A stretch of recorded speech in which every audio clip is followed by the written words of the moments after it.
बिस्मिल्लाहिर्रहमानिर्रहीम। अस्सलाम वालेकुम नाज़रीन, आप यूट्यूब चैनल देख रहे हैं। मैं इमरान खान हूँ। सबसे पहले तो पाकिस्तान में इमरान खान साहब की आज फिर मुलाकात नहीं करवाई गई।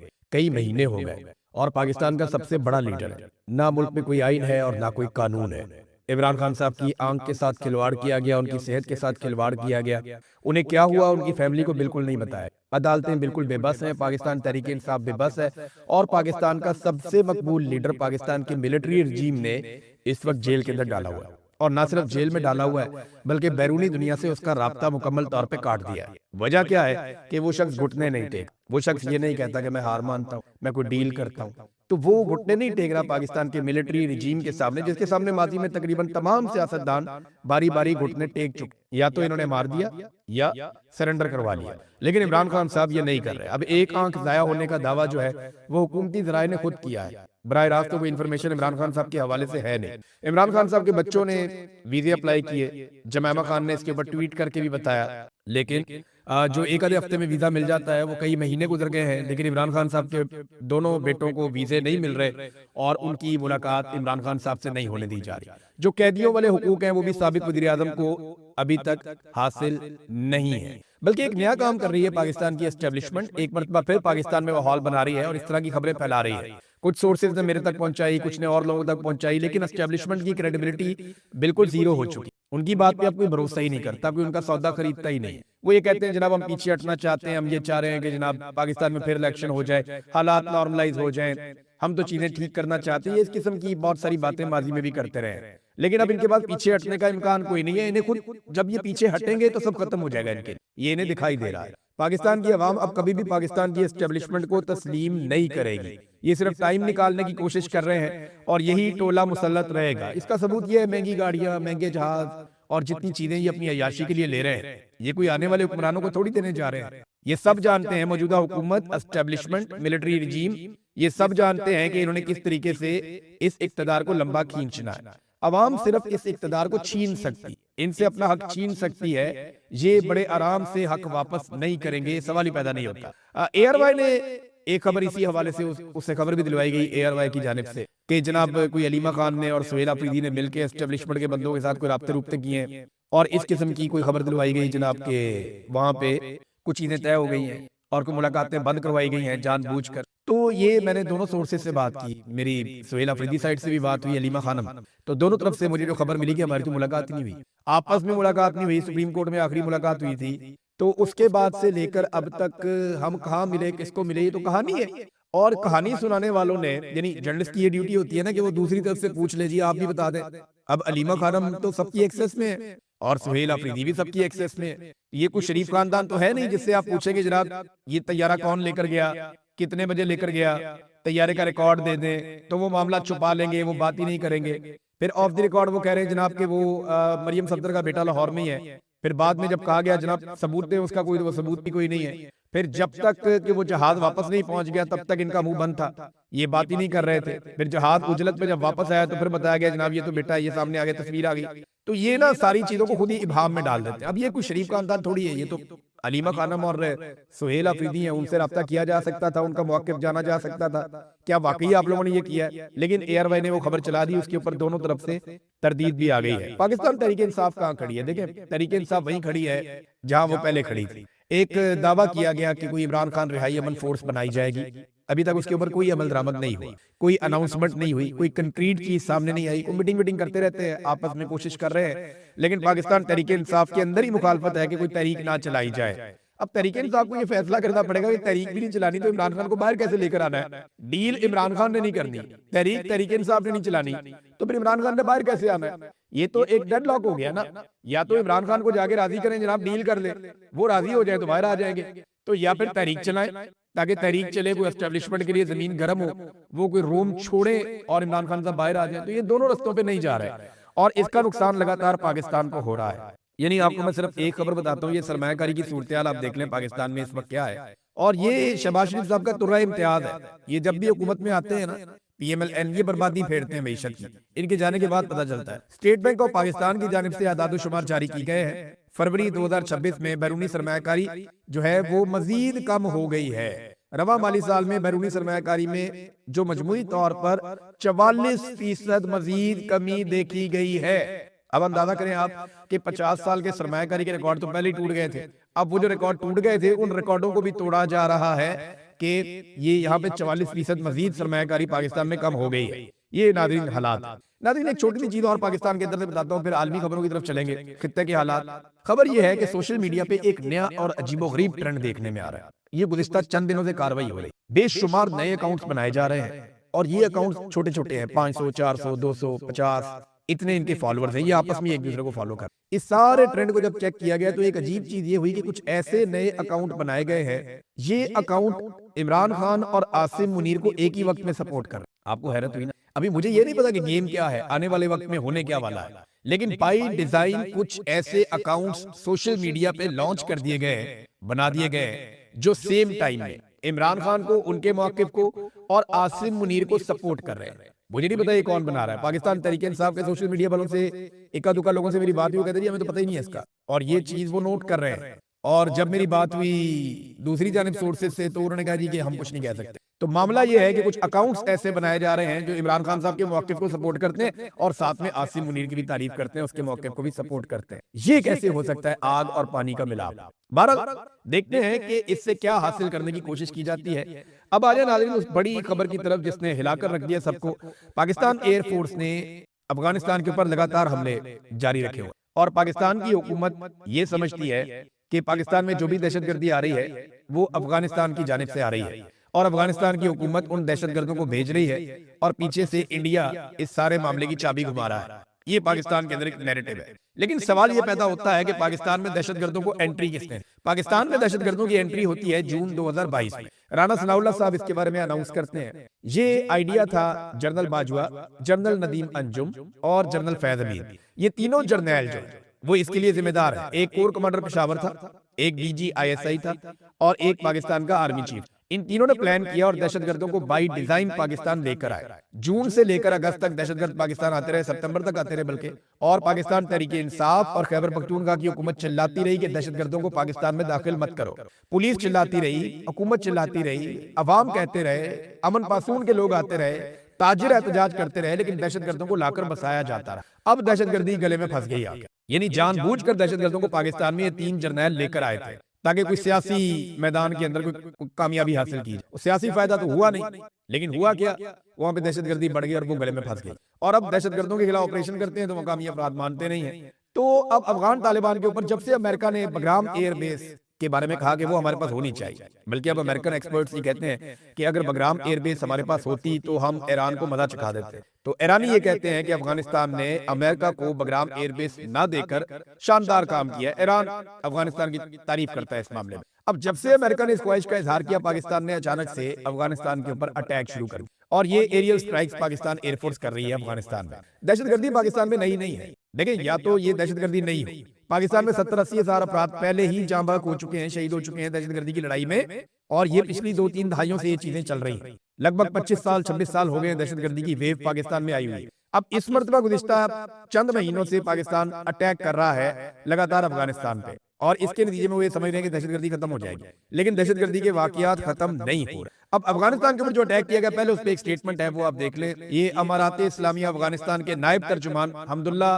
फितरत, इसका एक ट्वीट है, और वो ट्वीट के अंदर क्या दावा कर रहा है, उसने कहा जी पाकिस्तानी फौजी हुकूमत ने आज रात 9 बजे उम्मीद एडिक्शन ट्रीटमेंट अस्पताल पर फिजाई हमला किया, जो मंशियात की लत के इलाज के लिए वक्फ 2000 बिस्तरों पर मुश्तमिल एक बड़ी सहूलत है। इस हमले के नतीजे में अस्पताल के बड़े हिस्से तबाह हो गए हैं और बड़ी तादाद में जानी नुकसान के शदीद खदशात पाए जाते हैं। बदकिस्मती से अब तक जाँ बहक होने वालों की तादाद 400 तक पहुंच गई है, जबकि तकरीबन 250 दीगर अफराद जख्मी होने की इतला है। इमदादी टीमें इस वक्त जाए वकुआ पर आग पर काबू पाने और मुतासरीन की बाकी मानदा लाशें निकालने के लिए काम कर रही है। और शोहदा लैलतुल कद्र, उसने आगे ये लिखा है। अब मामला ये है कि यहाँ पे अक़वाम मुत्तहिदा ने भी इसकी मजम्मत की है, जो मिशन अक़वाम मुत्तहिदा का मौजूद है अफगानिस्तान में, और BBC ने भी इसके ऊपर एक रिपोर्ट किया है। BBC ने कहा कि बाद लाशें नाकाबिले शनाख्त हैं। काबुल में मनशियात बहाली मरकज पर फिजाई हमले में कम अज कम 100 अफराद हलाक हो गए हैं। पाकिस्तान की हमले में मुलव्विस होने के इल्जाम की तरदीद।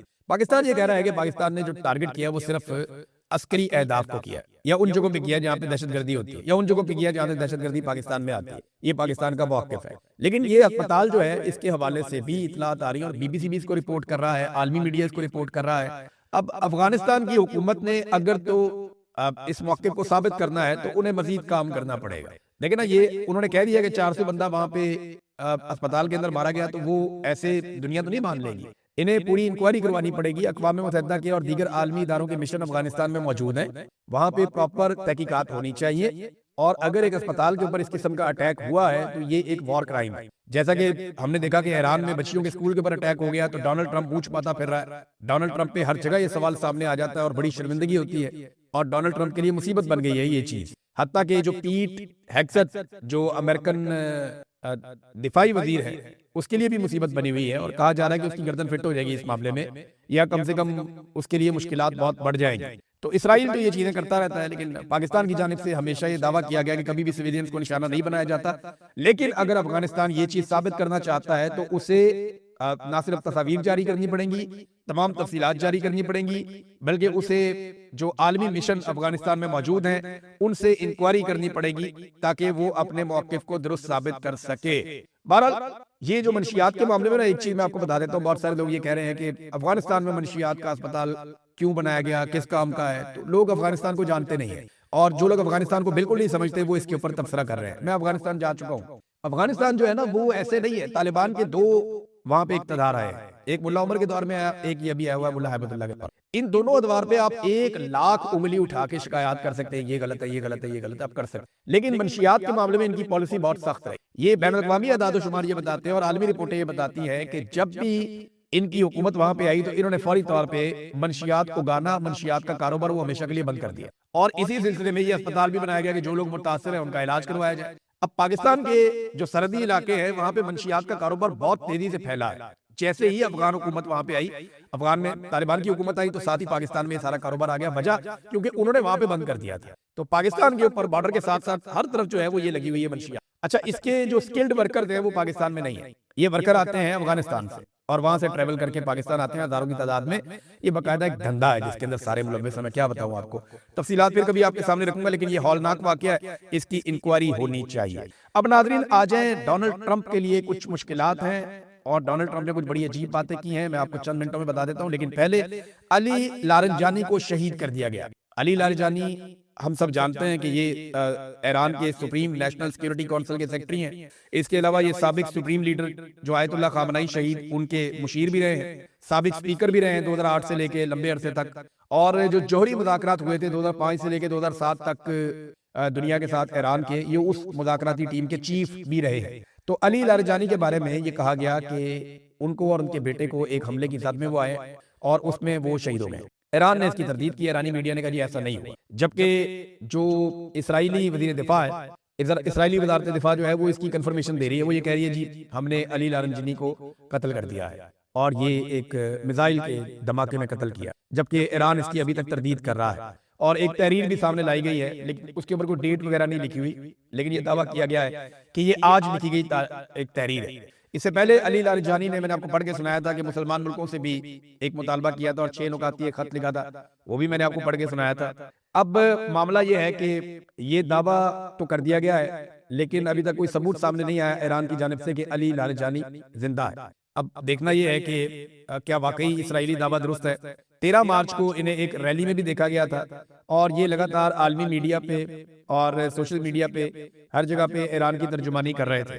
नाज़रीन एक और बड़ी खबर है ईरान से, जो नए सुप्रीम लीडर हैं ईरान के मुश्तबा खामनाई, उनके सामने ये तजावीज़ और पेशकश रखी गई कि अमेरिका के साथ कशीदगी को कम किया जाए, तो उन्होंने मुस्तरद कर दिया। ईरान अब इस लड़ाई को खत्म करना नहीं चाहता। जो नए सुप्रीम लीडर है उन्होंने सख्ती से इसको मुस्तरद किया, उन्होंने कहा ये लड़ाई जारी रहेगी। और नए सुप्रीम लीडर के हवाले से जो ईरान के सफीर हैं रूस में, काजिम जलाली, उन्होंने कहा जी कि उनका रूस में इलाज नहीं हो रहा। ये खबरें दी गई थी कि वो रूस चले गए, वहां पे उनका इलाज चल रहा है। उन्होंने कहा नहीं, उनका रूस में कोई इलाज नहीं हो रहा, मैं इसकी तरदीद करता हूँ। बहरहाल उन्होंने कहा जंग जारी रहेगी। ईरान में एक सोच है कि ये जंग अभी बंद नहीं करनी जब तक कि इस बात की गारंटी ना मिले कि आइंदा ईरान पर हमला नहीं किया जाएगा, ईरान को उसके हकूक दिए जाएंगे और जो नुकसानात ईरान में किए गए हैं उनका अजाला किया जाएगा। लेकिन साथ ही ईरान ने एक बात और की है कि जिस मुल्क की हुदूद से भी ईरान की सबसे कीमती जगह यानी खारक, ये जजीरा है जहां पे सारी फैसिलिटी है, 80 से 90% ईरान की जो तेल की तिजारत होती है वो यहीं से होती है। ईरान ने वार्न किया कि अगर यहाँ पे